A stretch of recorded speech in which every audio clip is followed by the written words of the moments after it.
Cooper Flagg has been drafted by the Dallas Mavericks, and he's looking to make a prominent impact on his team. We got a lot of NBA draft drama going on when it comes to players not wanting to go where they've been drafted to, and horrible media coverage by ESPN. We got Denis Villeneuve being the upcoming director for the upcoming James Bond film. And we got a look at some actors who are going to be looking to be eyeing to play in the upcoming film.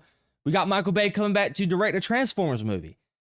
After everyone in the media space and movie industry thought that was never going to happen again.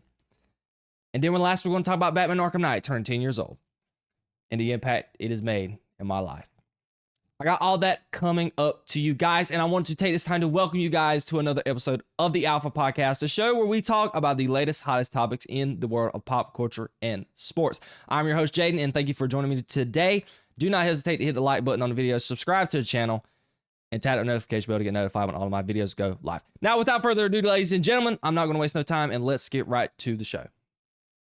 Cooper Flagg, the consensus #1 overall pick, coming out of the University of Duke, a once-in-a-generational talent, a lot of upside. There's just so many positives to his name.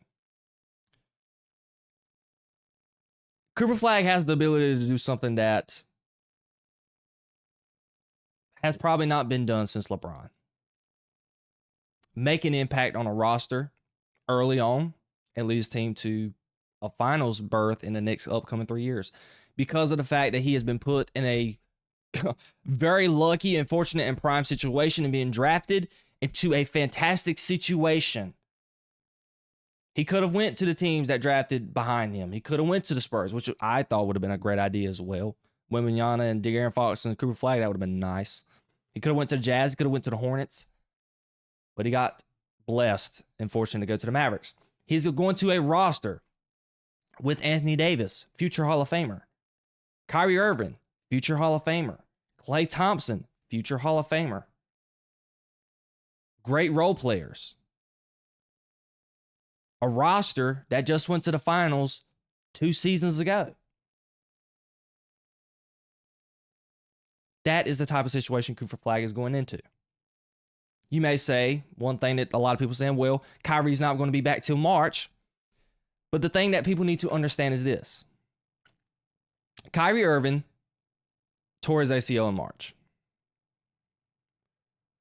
Given it's basketball, you're going to be on the hardwood. Let's just give Kyrie a year, exactly. He's going to be ready for the All-Star break.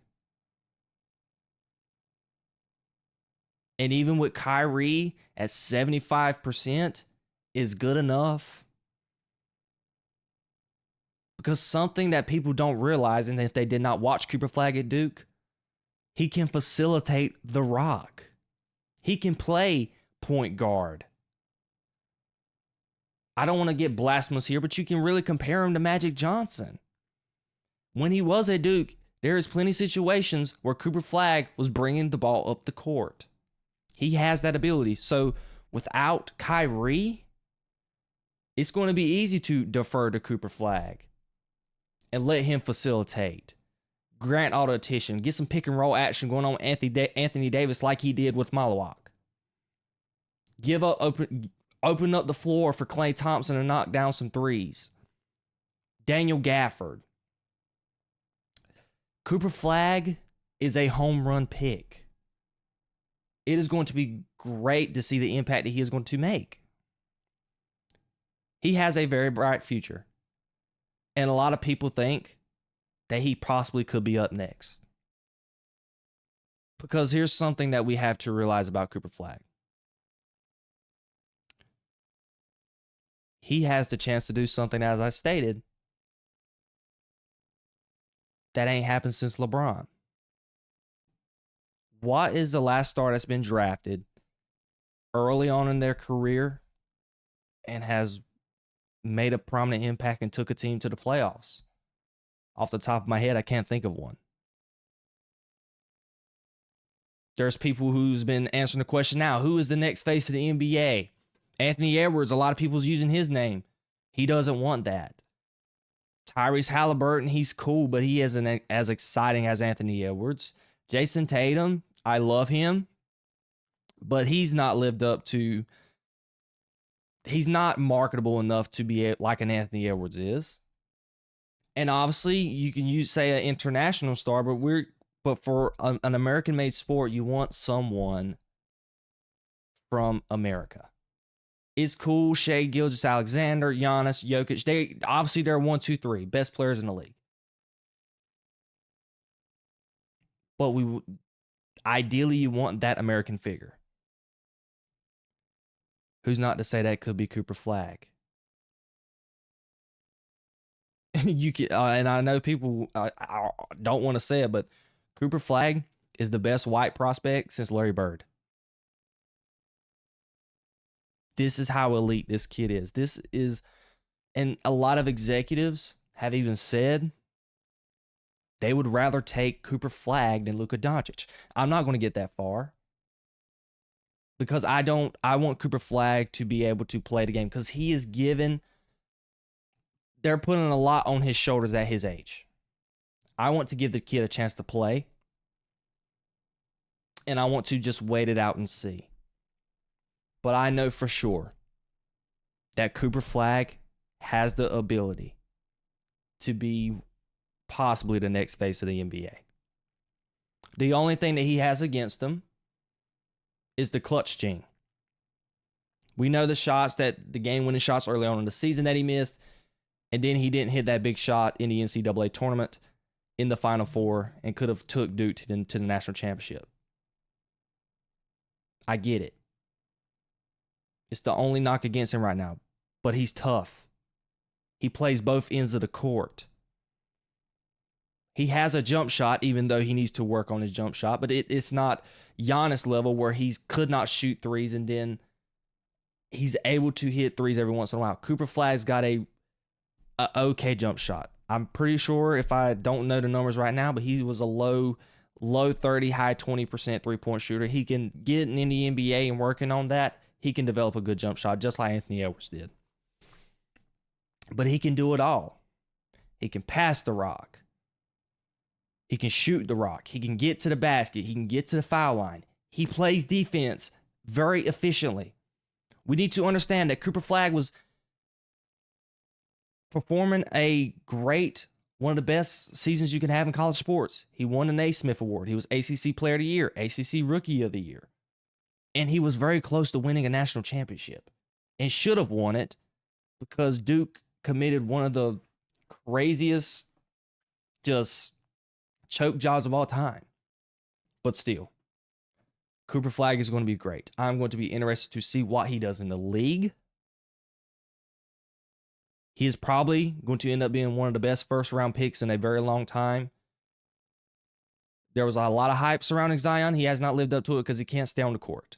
But still, I think Cooper Flagg, and I know I'm being a little biased because I'm a Duke guy, but I think Cooper Flagg has what it takes to be the next face of the NBA because he's marketable, he's fun to watch, and he's an all-around player. And he's gritty and tough. And he's heading to a competitive market on a competitive team, a marketable market in Dallas.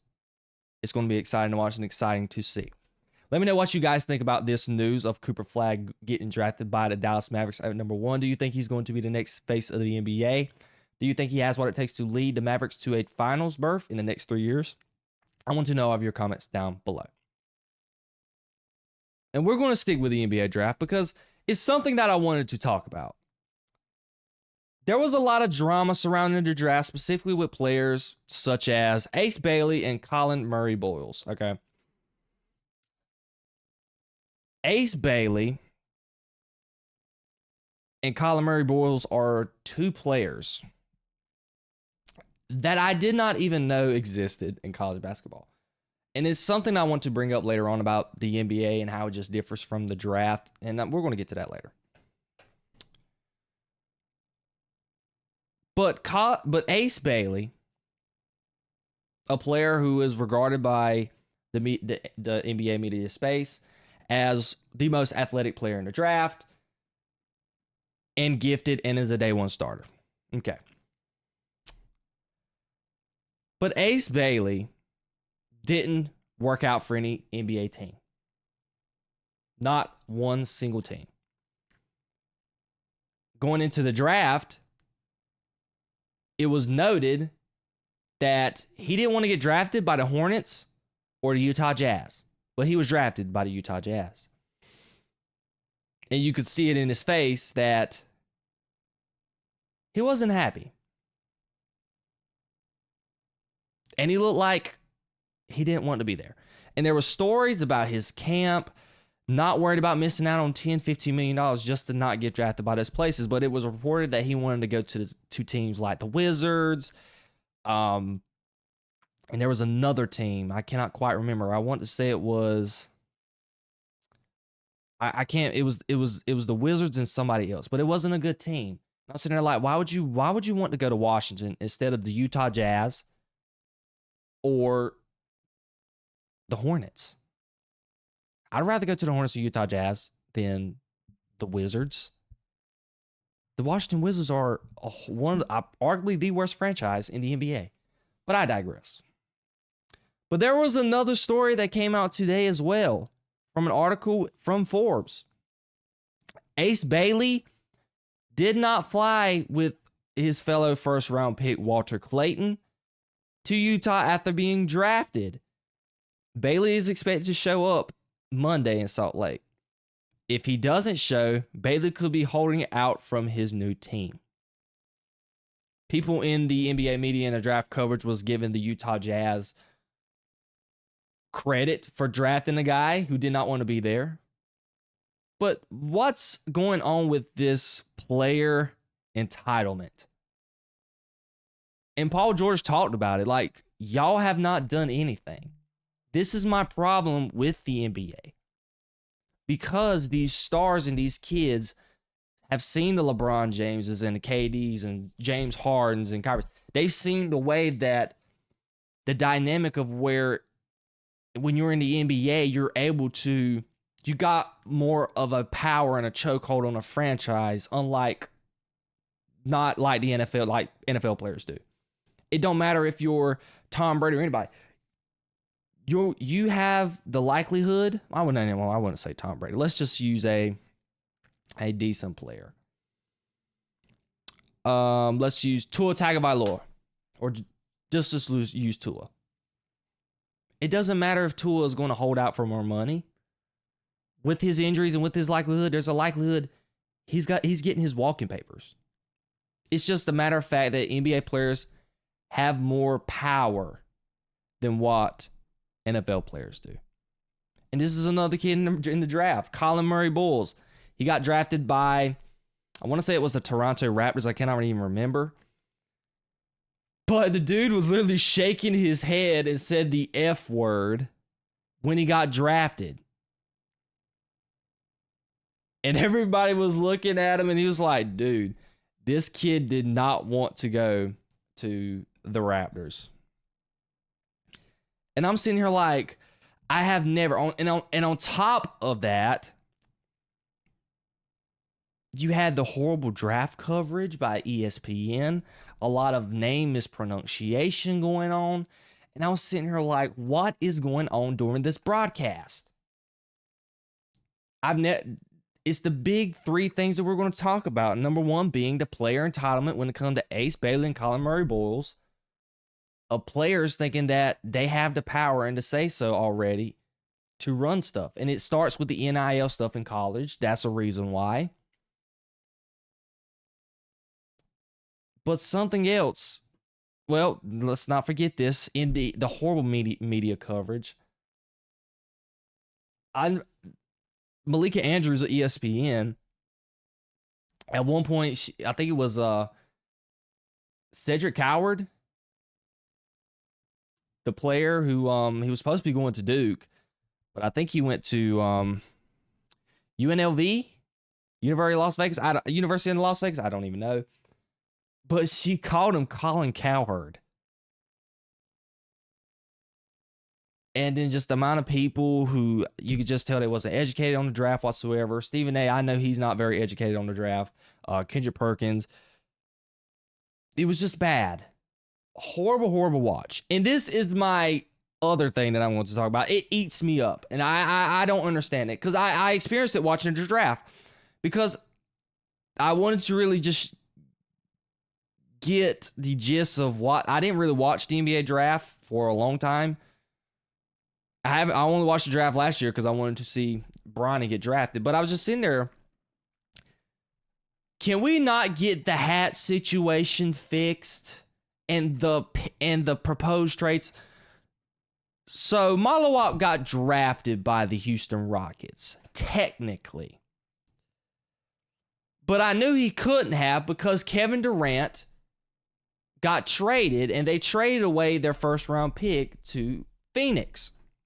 And in the graphic that they used for the draft, it said proposed, it had Rockets with the pick, and on the very top, very small, it said proposed trade to Phoenix. But me, I was confused. My brain isn't calculating like that at that time of the night. And I was sitting there like, oh, okay. Malawak got drafted, and me and my dad was having a conversation, and I was like, dang, Dad, Malawak on the Rockets with KD, Fred VanVleet, Şengün can now play the 4. Amen Thompson, they are going to be stacked. Wrong-go. He's actually going to Phoenix. I realized that after the fact. I get on my phone in Bleacher Report, and I get a notification because I follow the Hornets on there, and Mark Williams got traded to Phoenix, and then I got the news, Mark Williams and Malawak's going to be the new number 1 and 2 combo in Phoenix. I'm sitting there like, what? But the kid had on a Rockets hat when he got drafted. And it's the same thing with the other kid that got drafted by the Hornets. I didn't even know he was going to the Hornets. He had on a Phoenix Suns hat. NBA, Adam Silver, why can't we just go ahead and put the graphic on the screen like the NFL does?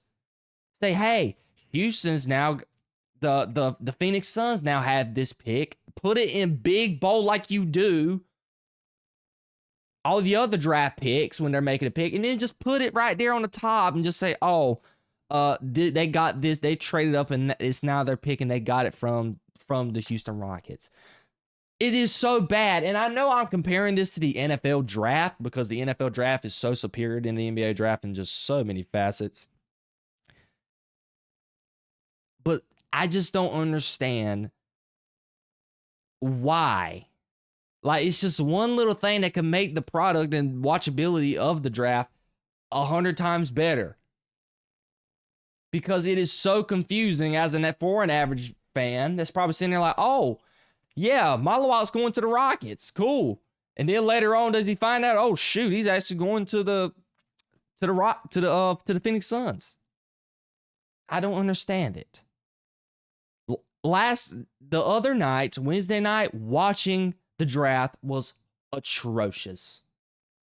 With the hats, with the player entitlement stuff, kids not wanting to go somewhere, and that on top of the bad media coverage, it just shows why the draft is a joke in general, like I've said in the past on numerous occasions, about the fact that it's not like the NFL draft where you know a lot of the players because the NFL does a good job just having separate draft coverage and draft analysts to be able to analyze the prospects to the public, get their names out, and look forward to some names for your big team because for the first round, those guys can help make or shape your franchise.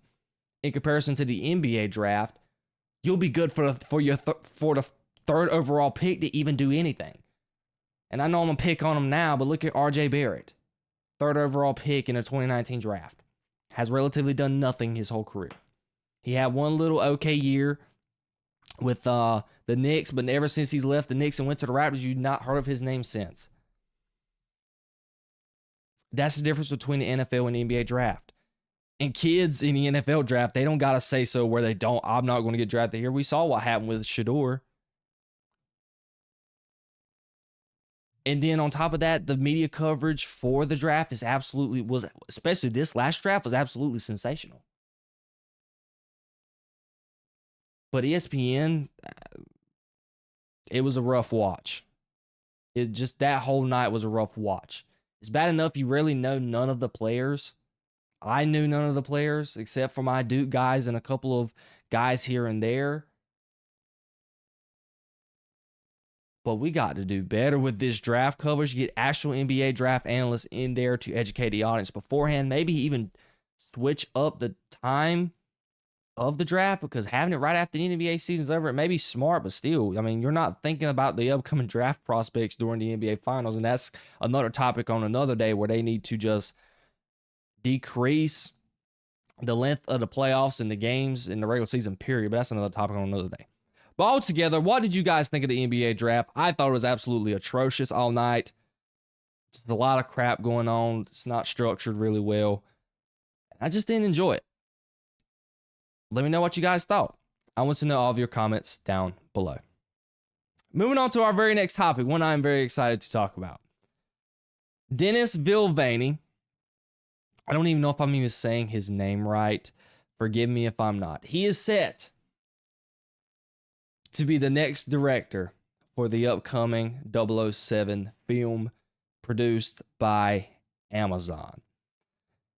And I just want to talk about him just a little bit, because we got some other interesting stuff to get to as far as James Bond that occurred as of right now, as I'm making this podcast earlier today, when I already predetermined my topics and pre-planned the show. But we're going to talk about Denis Villeneuve right fast and just give him, he's got a very good resume. As I know you guys probably see in the lower third, he's produced the two Dune movies. He's produced Sicario, Arrival, Incendies, Blade Runner, Prisoners. He has a lot of films that are critic-wise very well. I mean, there's a lot of 92s, 94s. He is looked at in the media and film industry.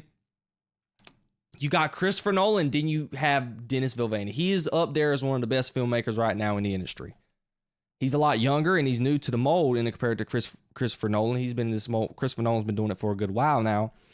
And a lot of people think that Denis Villeneuve is up next. So having this person in line to direct 007, great. Absolutely great. I can't really say that he is the man for the job because I've not seen none of his movies. I don't even know if I think Dune's based off a book. I don't even know if Dune's an action film or is it just adventure. I don't know. But I know I got to give him the benefit of the doubt because we know what Christopher Nolan was able to do with the Batman series. Good filmmakers just know how to make good movies. And this is something that we're going to go ahead and lean into now. The Bond announcement, I wrote it down here. The Bond announcement could come very soon. And we got a couple of names as of 2 hours ago before I even planned the topic. Oh, sorry, after the fact, I already planned the topic. Amazon's casting wish list, as of today for the next James Bond, includes Jacob Elordi, Tom Holland, and Harris Dickinson. Shocking names given. We've thrown around Henry Cavill, the guy who's fixing to get ready to play Green Lantern. I don't know his name on the top of my head. And the other guy who plays on hold on. Let me look it up because I know it from the top of, I can't say his name on the top of my head. Yeah, Idris Elba. There's a couple of people that have been talked about in a conversation of being James Bond. And this is by Variety. And these three names here are far away from what I was expecting. I was expecting Henry Cavill, Idris Elba, the guys fixing to get ready to play Green Lantern, and James Gunn's the African-American guy. I was looking to see some different names. Possibly even the guy who played in the Elton John series, and he played in Kingsman as well. But Tom Holland, I'm gonna just go ahead and talk about these. Tom Holland, I don't think is the one for the role. It's just for me, when it comes to James Bond, you need a more serious tone. Daniel Craig just nailed that for me. I don't see I don't see Tom Holland really doing that. I never really cared for what Tom Holland did in Uncharted. I didn't really care for his interpretation of Nathan Drake, so I don't know if this is a good fit for Tom Holland. So I'm gonna go ahead and slice him off. Jake Belordi, he's a new actor on the rise. I have not seen him in anything at all. I know he's in that series with that's what got Zendaya in it. Y'all know I don't watch. He's a TV guy. I don't watch that much television. But people love it. People love him and think he can act. James Bond, though, I don't know. And the next guy, Harris Dickinson, I don't know either his work either. I never even heard of the guy. So we got some 3 shocking names that they've thrown around to the audience, and I'm just sitting there like, wow, these are the names that we have. But those are the names that we got. But something that is very important. You just got to get the precedents of James Bond right. And what are those precedents? You had to have high stakes. You have to have good villains. You have to have a serious story, but great humor to go along with it. And charisma. You have to have the women. It could be via just love interest or supporting actresses. And you got to have the car. Cars, plural. And you have to have great action and great stunts. That is your James Bond film. Whatever actor you get to accomplish that, and director, which you got your director to pretty much accomplish that, because Dune itself, he could just live on his resume as a movie, 1 and 2, and I'm pretty sure the guy could get hired anywhere. But that's your recipe. So you got to find an actor who can pretty much fill all those aspects of a James Bond film. Tom Holland could, but I just don't see Tom Holland really nailing the charismatic and humor aspect of it. Maybe it's just because I've seen him do Spider-Man. He's very quirky and corny. I've never seen Tom Holland in a serious type role. Maybe I just had to think of that ever some. Jacob Elordi and the other guys, 2 guys too. I don't know as well. But and the last thing that you got to really think about, you got to get the actor right. You got to have the right actor to pair up with Denis Villeneuve.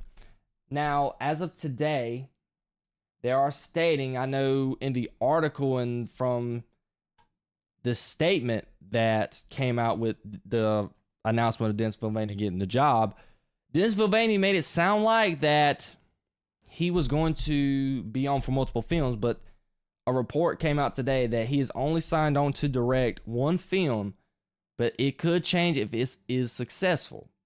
He will also not have the final cut of the film, and it seems like that is a very common theme when it comes to directors and just the James Bond franchise. But something else that was very important as well, and very interesting that came out about James Bond. They were originally looking at Christopher Nolan to be the director, and he was their first who they were wanting to originally get it. From Variety, it says that before Denis Villeneuve was hired, the studio was clearly interested in getting Christopher Nolan. Hiring Nolan would mean breaking a decades-long rule of not allowing a Bond director to have a final cut. Either way, Nolan is tied up with his project, The Odyssey, for at least another year. I'm going to tell you right now, even if Christopher Nolan wasn't directing The Odyssey, you know Christopher Nolan's going to get a final say in his cut of the film. That's a no-brainer. We know how Christopher Nolan is. But still, for them to want Christopher Nolan and still end up getting Denis Villeneuve, that is a great trade-off. A great backup plan. You just cannot go wrong. So the 007 project is set up very nice right now. I love what I'm seeing. And I love what they are doing with the project. I just hope maybe in the near future we can get an idea of more actors who are probably going to get looked at to play the role. Because me personally, out of all those, I would probably rather see Idris Elba play him. And even some other guys. But let me know what you guys think down below in the comments. What do you think of this news of Denis Villeneuve getting the job to direct the upcoming 007 film? Because y'all know me. I love me some 007. It's one of my favorite movie franchises. And the word of Daniel Craig laid out, and whatever actor has to piggyback off of what he did, they got some big shoes to fill. I want to know all of your comments down below. A very unexpected topic that we are going to get to next. I'm super excited because I tell y'all, I pre-planned my show, 4 topics. I wake up this morning, as of today. I get out of my bed, and this is news in the middle of the night. Michael Bay is returning to direct a new Transformers movie at Paramount. This is from the Hollywood Handle, discussing film a lot, and this is from Puck News, so their stuff is sometimes right, sometimes wrong. We just have to wait to see. It's going to be interesting to see how this news unfolds in the future. But Matthew Bellani is the one who tweeted out the news, and he is he is a founding partner of Puck News. He hosts The Ringer, ex-editor for The Hollywood Report. So he's got some credible stuff in his name for him to be reporting this news. I think this is a big win because, guys, I gotta be honest. I actually love Transformers 1. I like what they did with it. It was a good film. It was animated. It was cute, and it had stuff that I can say I've been one of those people. We just want a film with just Transformers. We don't want no humans. Just a story surrounding Optimus Prime and the Transformers. And they told it in an animated fashion, and it was a very good movie. It was cute. But I can say this. The live action movie that they done, Transformers Beast, it just didn't hit me. It didn't hit me real well. I'm going to be totally honest and frank. When I first saw it, I was like, okay, cool. But then over the time, I have not watched it since. And I know y'all don't know this. I watch Transformers on a frequent basis. It's a yearly cycle for me. Every movie but the 5th one. The last night, Michael Bay, I don't know what you were doing, but it was terrible. But I love Transformers. So Rise of the Beast was the name of that film, I think. So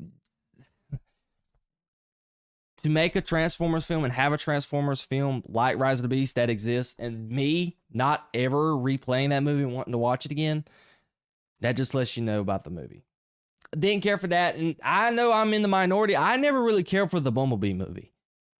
I'm just a Michael Bay guy. I grew up watching his movies. The CGI for his films was great. Shia LaBeouf, I know I say this, and I've said it on many occasions, I don't like the human aspect of the film, but my lord, he was super entertaining, and he was part of the reason why I watched the films. Megan Fox, just everybody that was part of the first couple of Transformers movies. Great. Mark Wahlberg, I even enjoyed his 4th film. Age of Extinction is really, really slept on, in my opinion, because I know that film, the last 2, 4, and 5 get a lot of slack, but I actually relatively like those movies. I really did. So Michael Bay, and I know a lot of people don't like Michael Bay because they think his filmmaking is just stale and it's run its course and he's just a one-trick pony. And it's very easy to point out his form. And I'm going to give it to you right now. I know what Michael Bay likes. A lot of explosions, a lot of action, and hot women. There's your Michael Bay movie. When it came from Bad Boys, Transformers, 9 times out of 10, you're going to see a good-looking woman. half naked at some point. That's just your Michael Bay experience in a movie. And that's what he does. That's what he likes.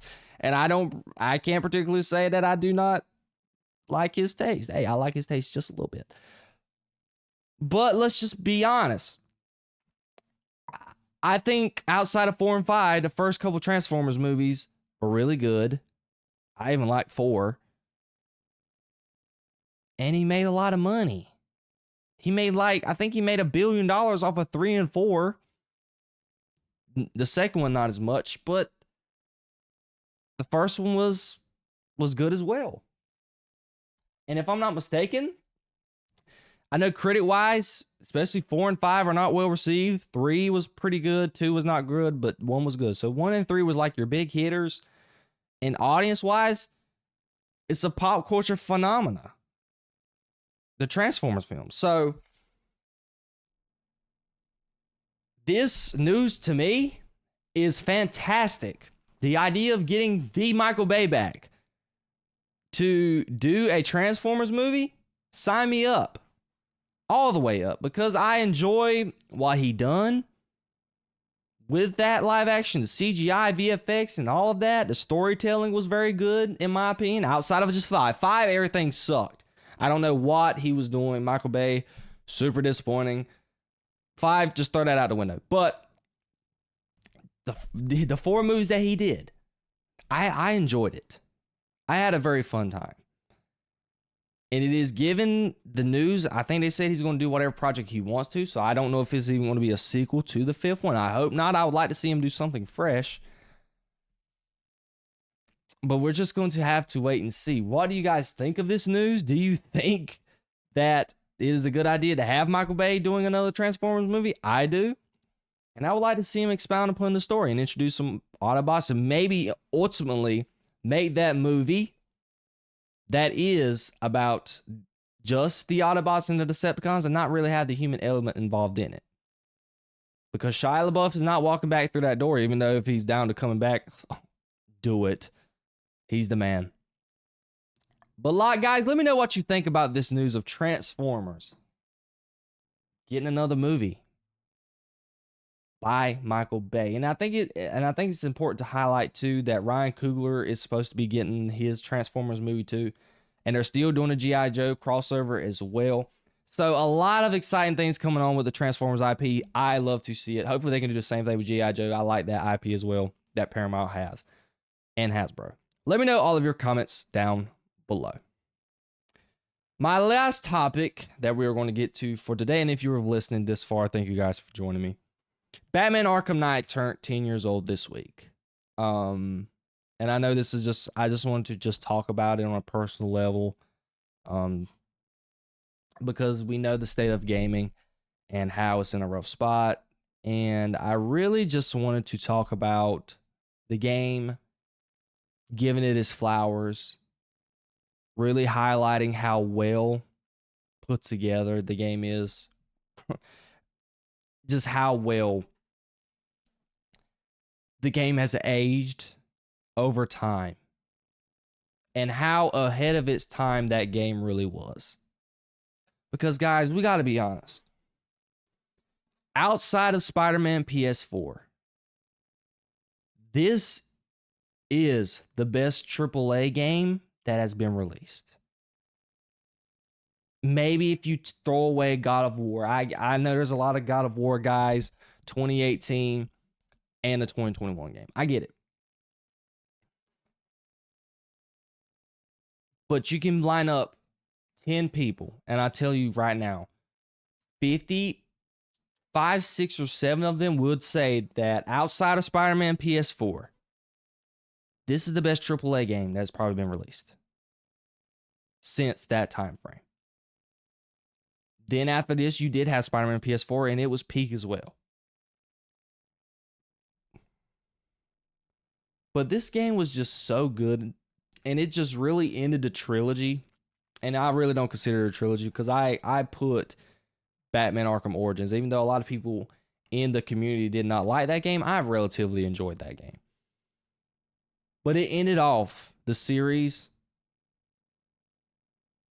in just a satisfying way. Graphically, it was way ahead of its time. This game to this day looks better than the majority of games that has been released on PS5 graphically. I think graphically, this game looks better than Spider-Man 2. And there's a plethora of other games that came out. This game looks good. Rocksteady did an amazing job. It had the best VR challenges. I enjoy them. I, to this day, will go back. I don't really relatively play the story because I got this on my next point. The story could have been better. It's just something with me with the stag mission on the blip, and then you got the cloudburst right after that. That's right there is when it just falls down for me a little bit because I don't like the mission with the Batmobile and you having to go behind the tanks or whatever and shut them down. But it had the best VR challenges. I, to this day, go back and play them all the time because you're able to play Red. You were able to use the DLC characters. I play Red Hood, Harley Quinn, Batgirl, Catwoman, Robin, Dick, and Batman. It was so good. And to this day, it's so good. The story, even though it could have been better, it was still good and satisfying. The first act of it was very well. The ending was satisfying with the death of Batman. And it was just very outstanding. And I've argued this to the bone. I think it is one of the best. It concluded the best gaming series of all time. Name me a better gaming franchise than the Batman Arkham series. I'll wait. I thought Spider-Man could have been the next up. Spider-Man 2 is horrible. Spider-Man 2 is worse than all 4 of those games combined. I know a lot of people did not like Origins. I like Origins. I know this is sacrilegious to say. I think, me personally, I thought Arkham Asylum was the worst one. That's just me. And then I put Arkham Knight, and then Origins is kind of number 2 for me. And then Arkham City was the best one. That may be, that is probably blasphemous as all get out to say, but I don't care. It's the truth. Y'all know me. Y'all's going to get the truth. But, yeah, man. Y'all name a better gaming franchise. It's not God of War. I promise you that much. And I know God of War extends to 3 generation consoles. I don't care. It's not the Spider-Man trilogy. Maybe GTA. But I'm just talking about in the comic book genre of video games. Name me a better trilogy than the Batman Arkham series. Uncharted. None of them stack up to this series. I still remember, and I still have it to this day. I remember when I was a kid, and my dad, he surprised me with the console, and I got the limited edition console when I was actually in 6th grade at the time. No, I was in 5th grade. I was in 5th grade summer going into 6th grade, and I remember my dad gifted me the limited edition console. I was so stoked. I couldn't wait for the game to come out. I remember I only had the controller at that time. Not the controller that came with the game, but when he bought me the PS4, he got me an extra controller to go with it. And I remember just sitting there playing with it when I got home that day. Because my birthday was in May, and my party was probably like around May 19th. And the game at that time, the game didn't come out till like late June. So I had like a whole month to wait for the game. And I just remember I couldn't wait to get my hands on the game. And then I remember getting the game, and I beat it in like 2 days. And I just had so much fun. It was good memories. This franchise period has just it's gave me memories that I will forever remember, and I'm forever grateful for Seth and Hill and everybody at Rocksteady Games who created the Batman Arkham series, because they created a game that is going to stick with me for the rest of my life. One I will never forget. And I know they've all left and gone and left Rocksteady. I know they're supposed to be possibly developing their own Batman game. But for the rest of my life, I don't think we will ever get Batman games as good as this game, as good as these games. We were eating good when it came from Batman Arkham City and Batman Arkham Asylum, Batman Arkham Origins, and even Knight. These games were just ahead of his time. It's the reason why Arkham City got Game of the Year. And it's the reason why a lot of these games are well received by the gaming community. Given to the state of gaming and the way gaming is, I don't think we will ever come close to getting anywhere near as good as games that we've got. If we do, I'll be the first one to say I'll bite my tongue. But I got to be totally honest, I don't think we will ever, and I mean ever, get games as good as the Batman Arkham Knight. If y'all want to see me possibly do a playthrough with this game, I'm more than welcome to do that. I think it will possibly be fun and a fun thing to do. But thank you so much, Rocksteady, and thank you for just giving me long-lasting memories from I still remember on my PlayStation 3 when I had a Batman Arkham City and just playing that game. And I was so young and I didn't get Batman Arkham Asylum was the only one I didn't have because at that time I got my PS3. I was still too young to play violent video games. At the time, Batman Arkham Knight came out when I was 8 years old, and my parents didn't want me to play no violent video games. And then they finally bought me Batman Arkham City, but my mom didn't know it was a whole franchise. So Batman Arkham Asylum was the only one I didn't play. And at one point, my sister got an Xbox 360, and then she ended up buying it for the Xbox. So at this moment, I don't even have it for my PS3. So I've got Batman Arkham Asylum disc on Xbox 360, but I have Arkham Origins. I have Arkham Origins, and I have Arkham City on PS3. I have Batman Arkham Knight on PS4, and then I have Batman Return to Arkham on PS4 as well. So y'all have a lifelong fan in me. I thank you for the long-lasting memories that you have bestowed upon my life, and I will be forever grateful. Let me know what you guys think. Did you guys enjoy Batman Arkham Knight as much as me? Do you guys think there will ever be a better video game trilogy made outside of the Batman Arkham trilogy? I want to know all of your comments down below. Ladies and gentlemen, we have reached the end of the Alpha Podcast. I thank you guys for joining me so much, and I enjoyed the show. I had fun with you guys. Let me know what you guys think down below in the comments.